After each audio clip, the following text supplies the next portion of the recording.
Comrades, সংগ্রামী বন্ধুগণ, CITU অনুমোদিত ত্রিপুরা ইটভাটা শ্রমিক ইউনিয়ন রাজ্য কমিটির আহ্বানে আমরা সিদ্ধান্ত নিয়েছি 5 দফা দাবি তাকে ভিত্তি করে আমরা আজকে শ্রম দপ্তরের সামনে মিছিল, বিক্ষোভ এবং প্রতিনিধিমূলক ডেপুটেশন দেব। তারই নিরিখে আজকে এই কর্মসূচি।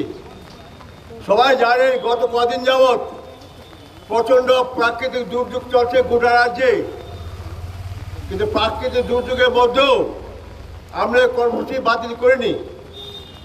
এই কারণেই আমাদের রাজ্যে ইটভাটা শ্রমিক, নির্মাণ ক্ষেত্রে যুক্ত শ্রমিক, সামাজিক ক্ষেত্রে যুক্ত বিভিন্ন শ্রমিক, শ্রমজীবী মানুষ, তারা প্রচণ্ড সমস্যার মধ্যে দিন যাপন করছেন, তীব্র আর্থিক সংকটে রয়েছেন, কাজের সংকটে রয়েছেন, মজুরি নিয়ে সংকটে রয়েছেন।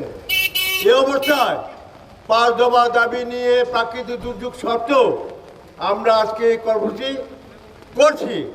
প্রথমে আমি আমাদের রাজ্যের বিভিন্ন মহকুমা থেকে এই ঝড় বৃষ্টি প্রাকৃতিক বিপর্যয় সত্ত্বেও যে সমস্ত সংগ্রামী সহযোগিতা কমরেডস শ্রমিকরা এখানে এসছেন, এখানে সামিল হয়েছেন, আমাদের এই কর্মসূচি উদ্যোগ নিয়েছেন, সবাইকে আমি রক্তিম লাল সালাম অভিনন্দন জানাচ্ছি।